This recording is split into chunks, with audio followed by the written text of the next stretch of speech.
Hey guys, I have my D&D dice collection right here, and I wanted to show you all of this today and kind of give you like a little brief backstory on this windy, stormy day. It's been storming outside all day today, so I have some lo-fi storm sounds in the background, but I wanted to give you some backstory behind all of these dice and kind of give you a nice visual on what they look like. So this one right here is pretty much completely clear. Let's see what we roll here. I got no weapon. And no weapon. And no weapon. And no weapon. These dice right here are pretty much completely clear. Let's have a couple here. Are pretty much completely clear, with some like blue swirls on the inside, and with it gold plating, kind of like, not gold plating, but gold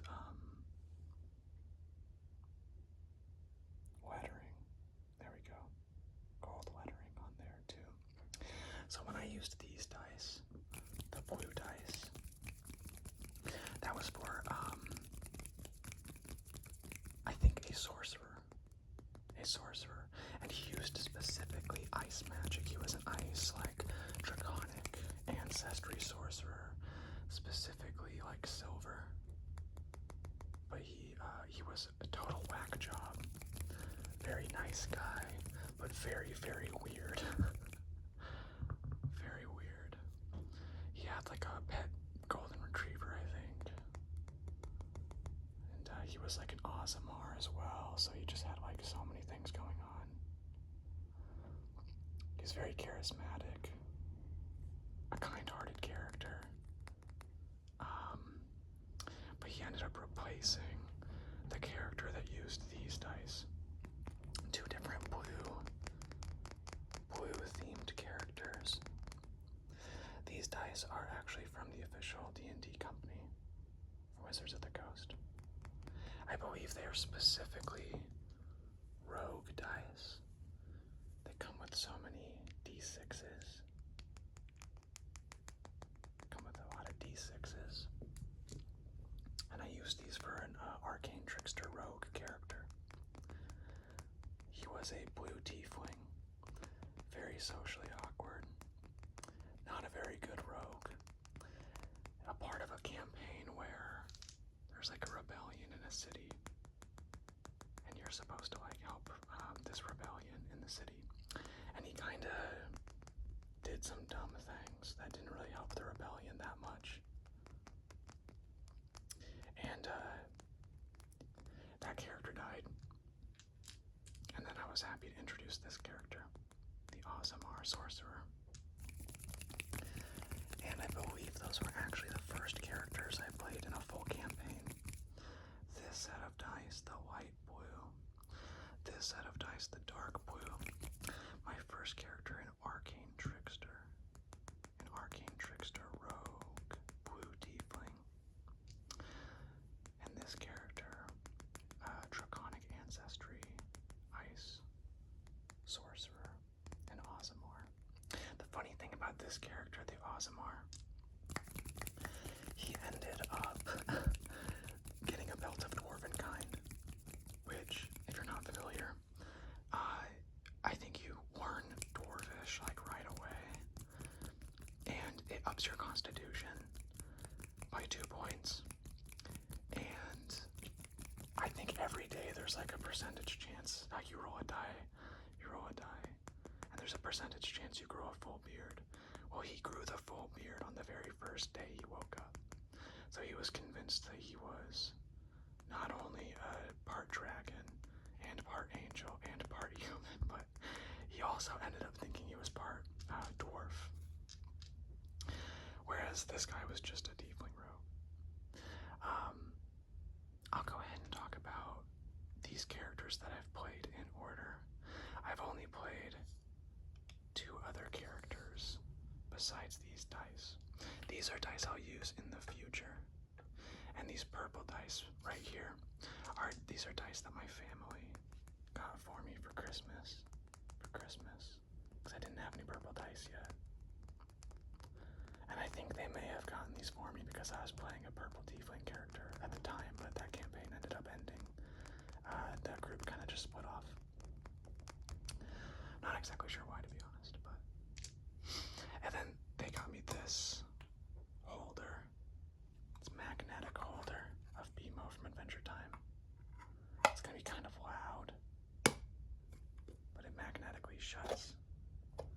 And it can open up, and when it opens up, you can fit like the standard array of dice in there. Oh, there we go. That was kind of loud, sorry. So we'll get into these last. These are like my most impressive dice. They're amazing looking. I love these dice so much. But let's get into some other characters we've played.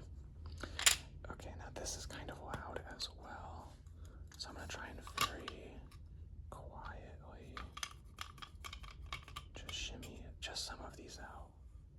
We'll just take like one of these out. So these dice are clear. They have kind of like a spatial thing going on with them. And there's this almost sort of like black soot in there. And I'm pretty sure that black part in there are all like spades. I think they're all spades. This one is particularly cool. I like this one. It just kind of gives like a gemstone, starry night kind of vibe.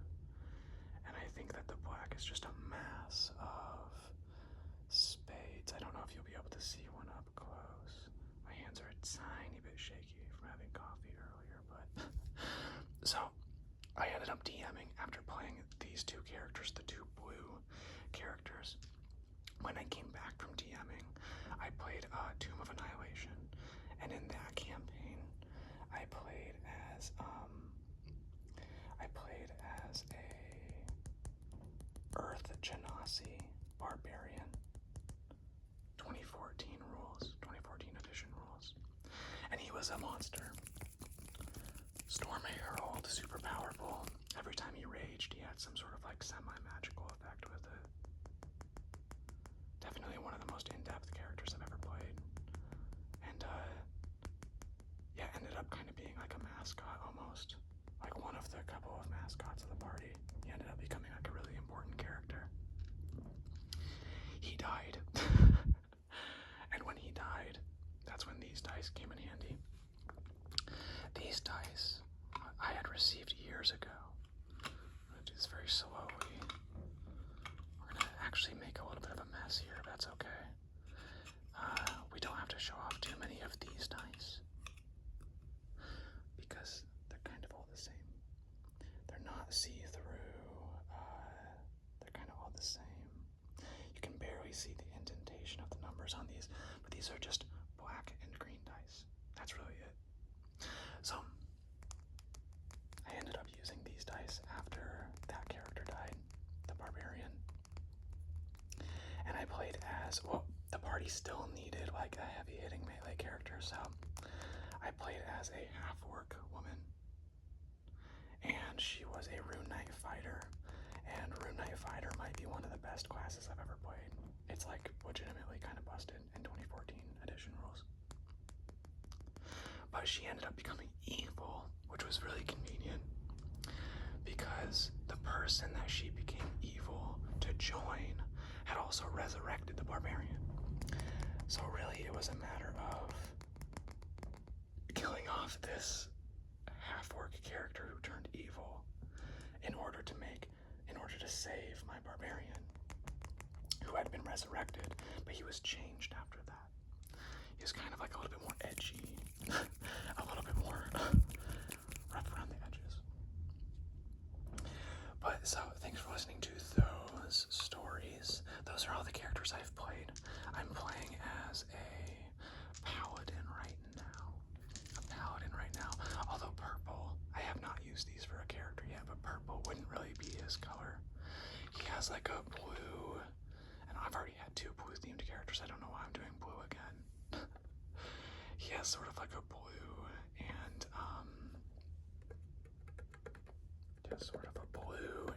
brown and and silver theme, but I might just commit fully to like the brown and silver theme. He's a half-elf paladin. What would be really cool, honestly, is if I found a way to use these dice for him. These dice I'm absolutely in love with.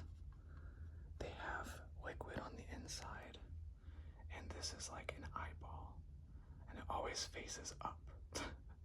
So it's gonna be kind of hard to tell precisely.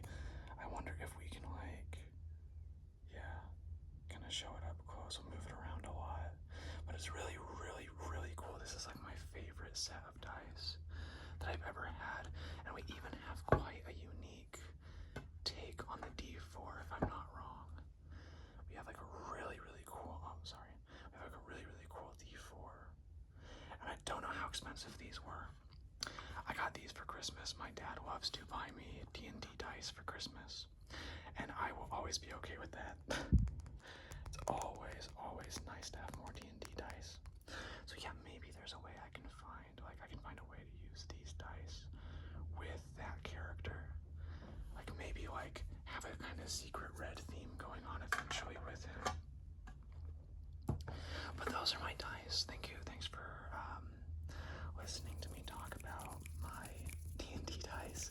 And I would love to do a part 2 to this video where I go more in depth on the characters after like more campaigns have passed me by.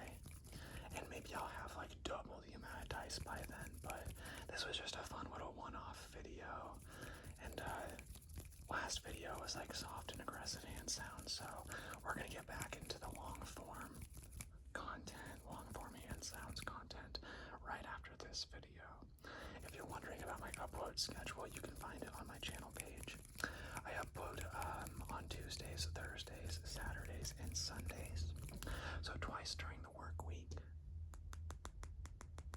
and on every single weekend, every day of the weekend.